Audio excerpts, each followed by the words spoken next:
Welcome to my world. Won't you come on in? Hello, everybody. It's MicheleMarieDalene. Today we're going to cover a lot of different topics. I got a little bit of an allergy, cold, so sorry about that. Today, actually, I noticed that we never really did talk specifically about the difference between a varifocal lens and a zoom lens. And I happen to have the varifocal lens. You saw this in another video demo. And you know, when you set for wide to telephoto, is that you have to keep refocusing it every single time because it doesn't keep the focus. It's great, but for if you're gonna, if you want to set the different focal lengths, but you have to refocus for each time, that's kind of awkward. It's fairly inexpensive, but it's kind of awkward. I have here, and I did not get a chance to demonstrate that much, is a television grade zoom. This is a Sony zoom lens here. This is has a focal range of 20 millimeters to 80 millimeters. That means it's technically a little wider than what we're using now, which is about 25 millimeters. And so anyway, this here is just like Grandpa Peele's Showtime rotisserie. Set it and forget it. And once you focus it, ideally, the focus ring should not necessarily move, and you should be able to keep things in focus as you adjust the wide angle to telephoto function. This is a very expensive lens. It's also very heavy. I am going to show it to you on this camera because I think for those of you who've never seen a zoom, or maybe you've just kind of seen a zoom, but you never really got into the technology. So I could show you this on this camera because it is so much heavier. I had to adjust some controls in the camera to keep the focus ring from sagging. I can't tell you how many pounds of force is on here, but this thing here is just an aluminum spacer ring, and this is definitely a very heavy camera lens. This thing, I don't have any way of testing the sheer weight, the pressure points on this, but I can tell you right now that this camera lens really works really well. So I'm going to set this up so you can see how this works, and let's see how it goes. Let me just take the microphone with me too, so you can hear me as I work on it.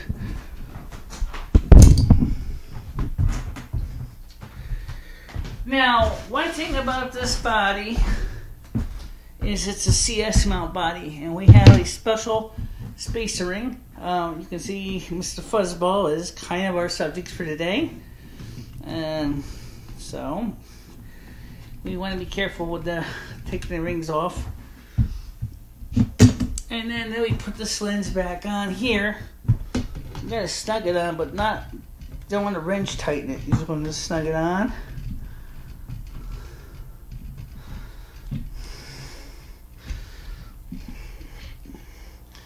Just like we do normally, I'm going to bring down the f-stop.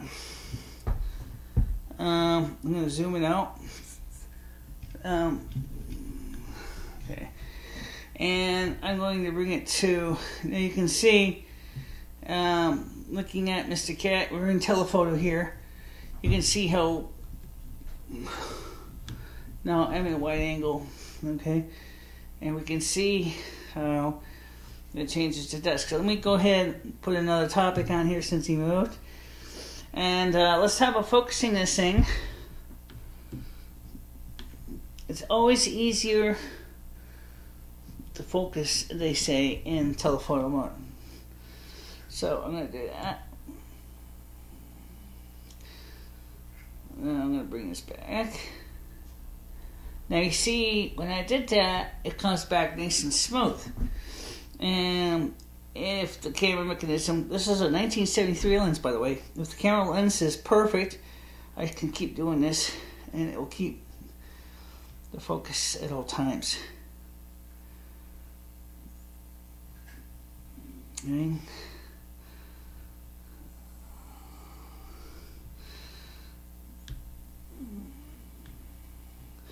Not bad, huh? Well, let's see how it looks for the actual chart of squares.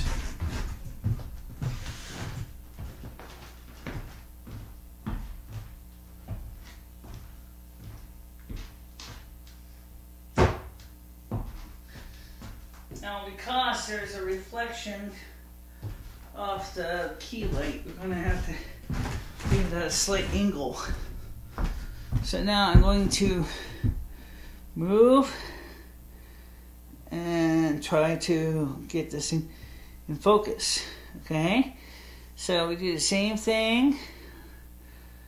Remember I told you focus it till it looks its worst. That means it's at its best. Now I can do the same thing back. I can pull it back. I can pull it in. See how that looks? Yep.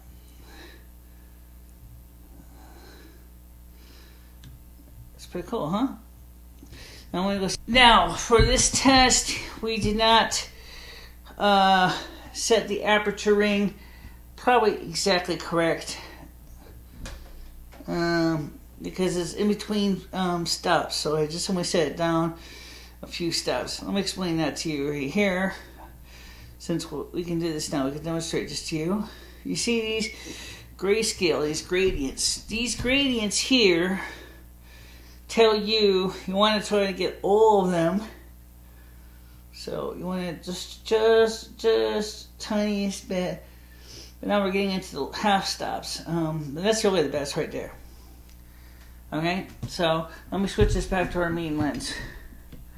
Same thing, gently unscrew. Hold the barrel of the lens, not don't hold it by the threads because you'll strip them. It's because this camera lens is so heavy. Okay, now if I have this lens pre-focused, I can, and this lens is small enough that I can do this. I hold it on with the lens, screw it to the barrel, turn the step down a bit.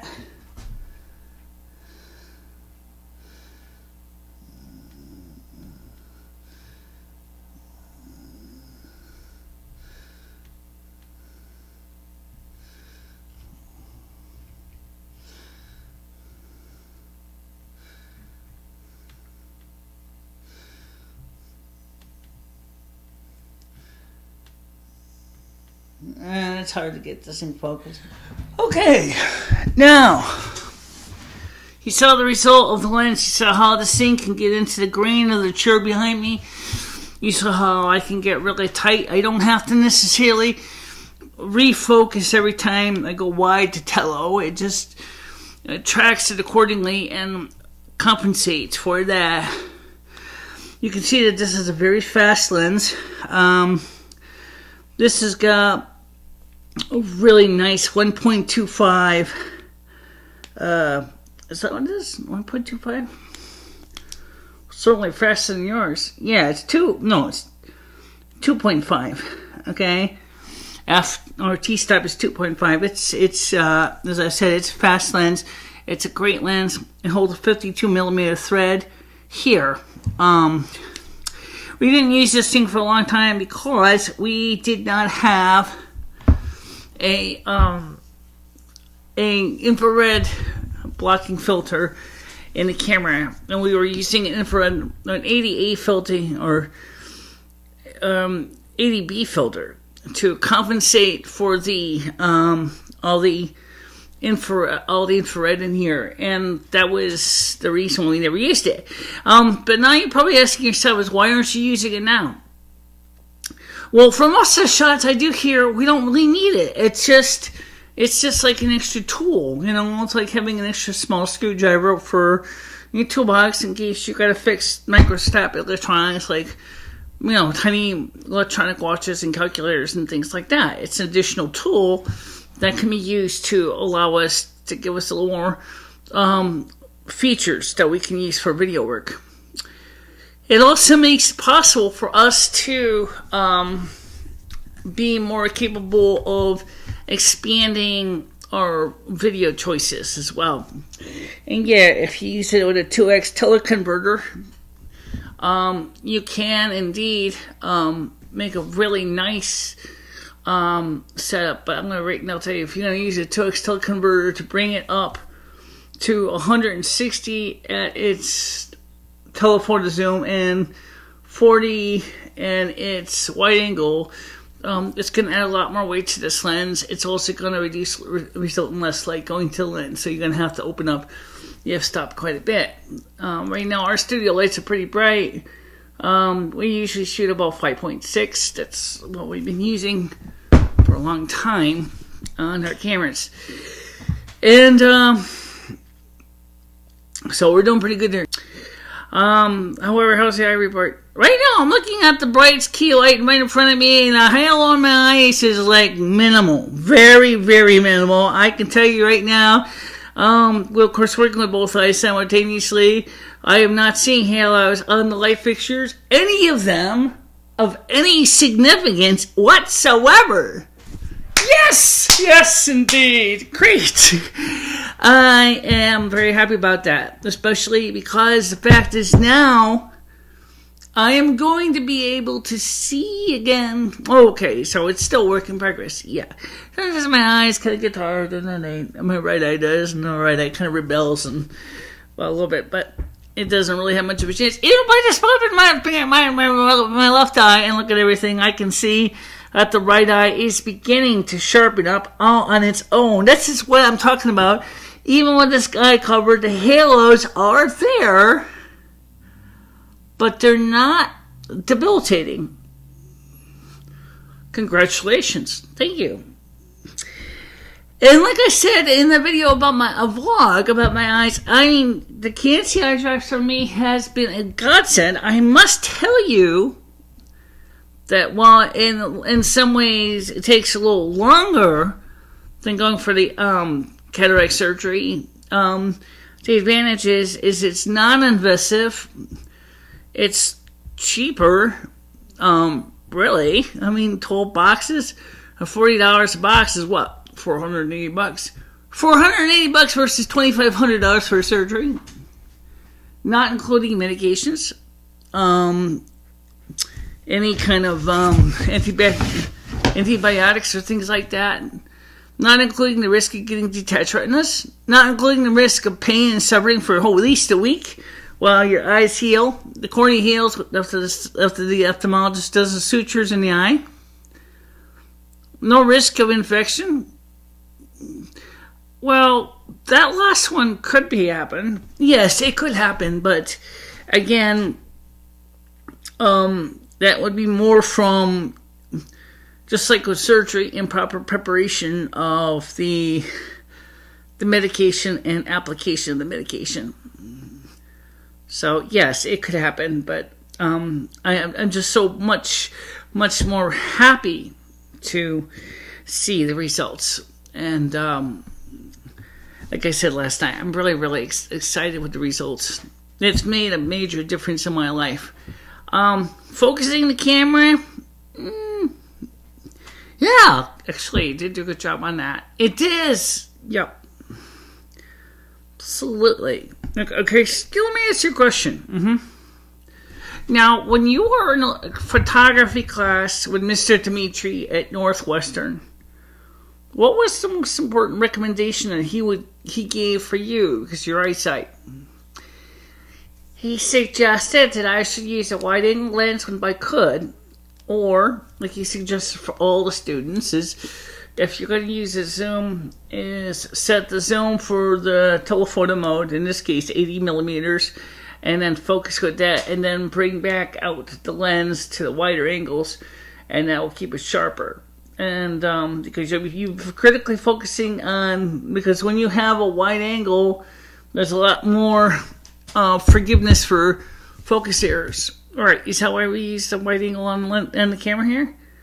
No, we use the wide angle because the 25 millimeter, because that's the best size for this room.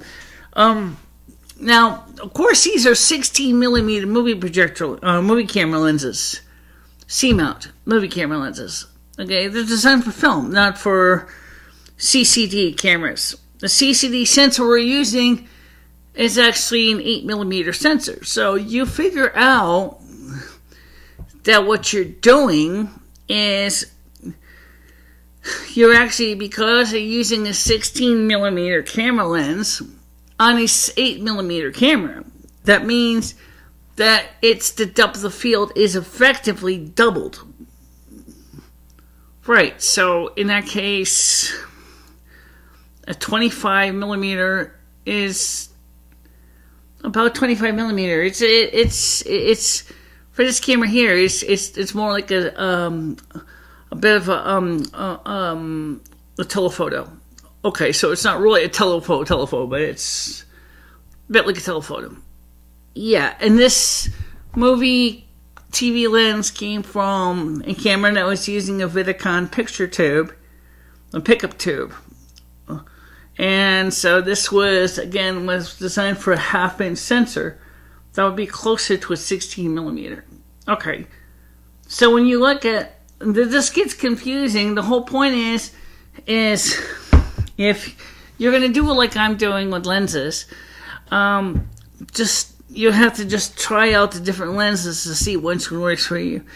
And in the case of using a security camera like this, or any other kind of camera that gives you this kind of feature of a back focus ring, it definitely helps to have a card like we have, because it allows you to dial in the critical focus and to calibrate the lens to match the foot on the scale. Let me explain how you do that.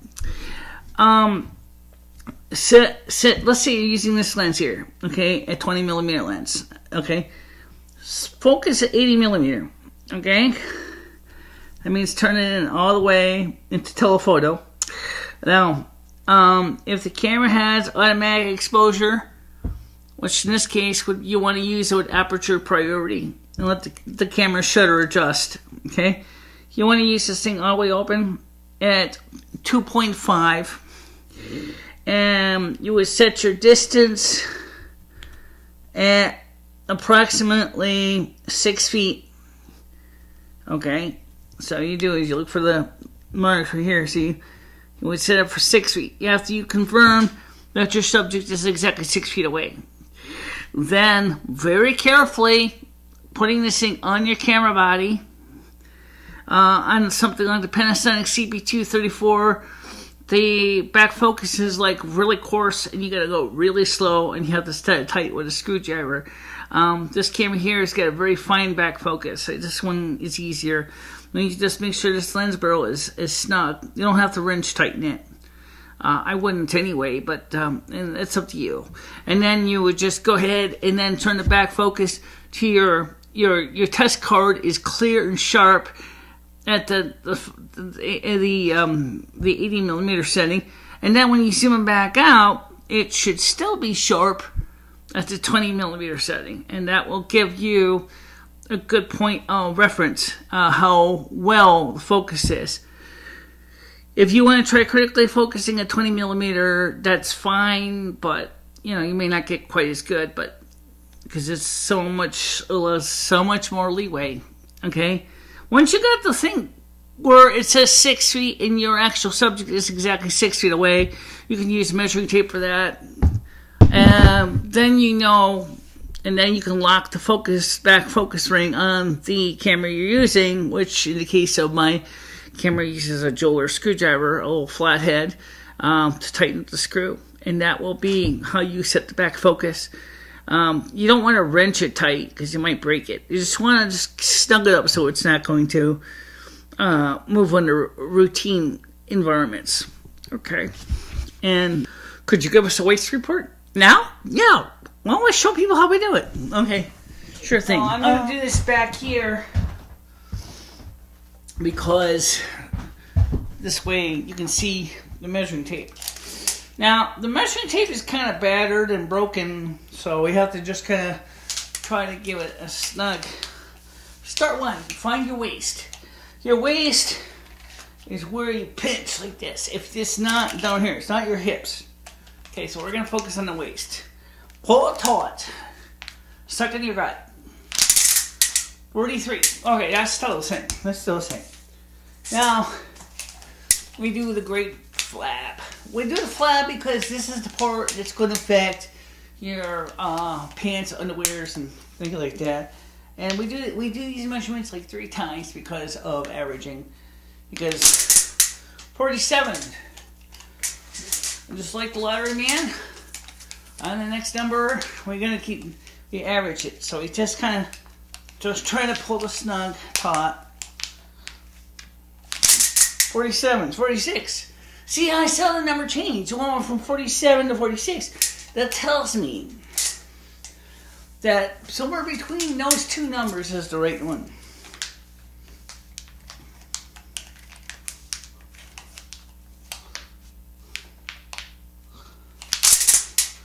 $46.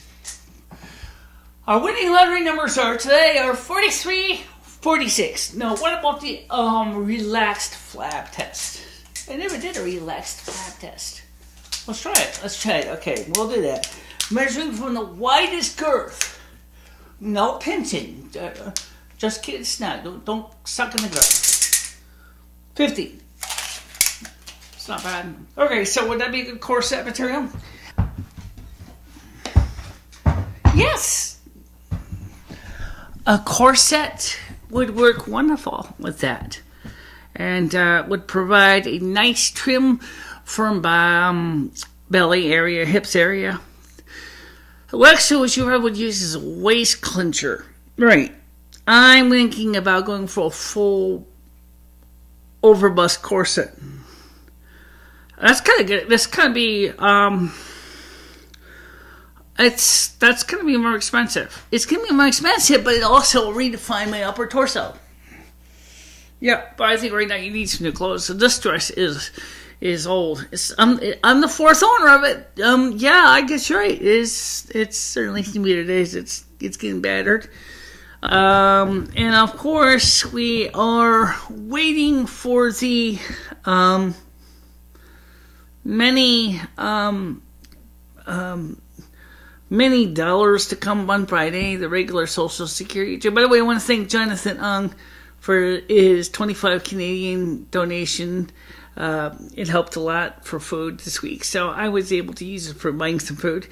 And I was going to buy some stuff next week, but then for the studio and things. But Crystal said to me, she says, "But Michelle, I thought you were going to pay off your credit cards." I went, "Oh crap!" So she kind of got with her pans and the cookies jar again. Well, it was on my list. Yeah, I know. But so was everything else. Yeah, my life is always like that. But definitely what is on my list is to get more of the cancer eye drops. So that is definitely a on-go. And that's not going to, I'm not going to back down from that. I want to continue with the results of my eyes. And like I said, every now and then my eyes get tired. My right eye, the cataracts kind of just remind me that they're getting tired. It's really hard on the eyes because now that my right eye is starting to see better, it's trying to overcompensate and overfocus. And when it does, is the right eye gets kind of tired. And the left eye, of course, is tired because it's been doing all the work. And so my eyes get hazy. But I think some of that's because your eyes get dry. Yeah, I definitely think so. So, so what's the near future project for this week?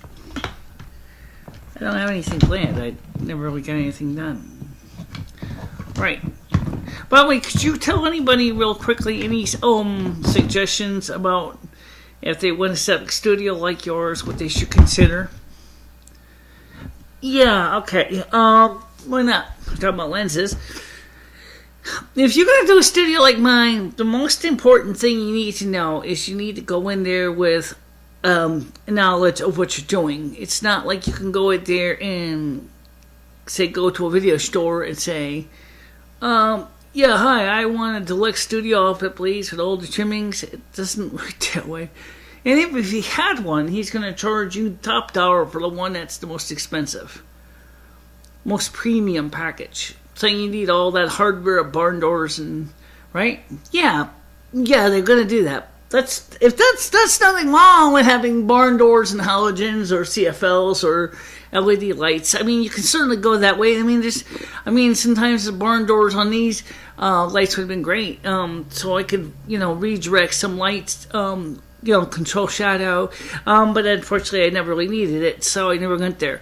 But basically, what you're going to do is you're going to choose the tool that works for you.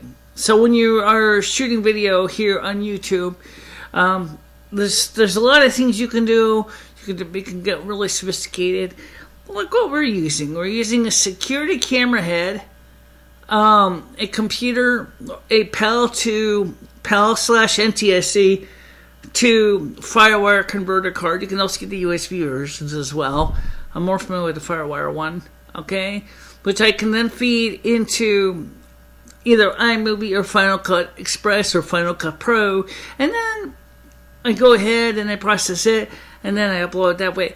You don't want to go that fancy. I didn't start out fancy. I started out with my iPhone like I did when I was in the hotel. Started out with an iPhone, basically would prop it up in a pile of books, and then basically do a video that way. And I mean, it's not as good, and quality isn't there, but to get a video out in a hurry, that was a way to do it. And hurry was right, because you had to do it in less than 10 minutes. Because I couldn't upload it using the computer, because my computer was at the house and not at the hotel. So I had to basically keep the videos under 10 minutes. That's certainly a way to go. I mentioned that briefly before about cameras. And so the first thing you should do is remember, is camera is only the first part of the project. You're going to need one of these, a microphone. Whatever system you choose is going to be the one you'll be working with for a while because of the investment cost. So you want to choose the gear that works for you, that is within the range that you consider affordable option. Also, can I make a suggestion? If you have pets, unless you want your cats or dogs to become a key piece of the video, you might want to have a room where you can close the door to keep cats and dogs and kids out of your studio. I don't have that privilege, so I gotta deal with the cats in here. At least this cat is a happy kitty. He's not a bad cat. Rusty is doing whatever Rusty's doing. I think he's looking for kids. I think he's going out with his girlfriend again. Yeah, I think so too. Well, the way Rusty has been indicating to me is that he's finally found a female kitty. And I know that he has been very, very actively outside. So that's great. I'm happy for him. And right now we have got to get ready to edit this down. We're going to use this on all 3 channels. We're going to use this on my channel, Welcome to My World channel, and of course Cable 13. So we're going to use this video on all 3. So we have to crop this thing down to fit any 30-minute period of time. And yeah, you can see he's very happy. He's a happy kitty. He's absolutely. Oh, can I ask you audience question? Oh, yeah. Who's the better interviewer, me or Michelle? I mean, we always wondered that because we don't know who's really the better one. And who do you like better? Who do you think has a better video presentation personality on camera?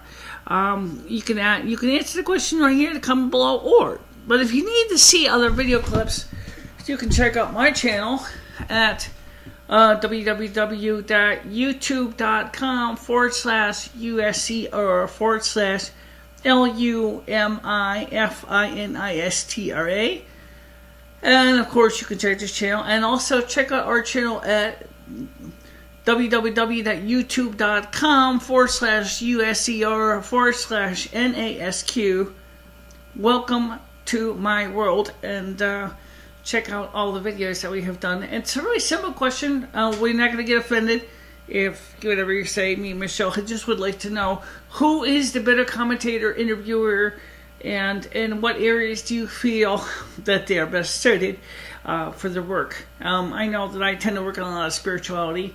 Michelle does a lot of technical stuff, but who do you feel has a better presence on camera, and why? Oh, like I said, you could even comment down here. Please do. We'd love to hear from you. about that, and do check out all the other channels as well.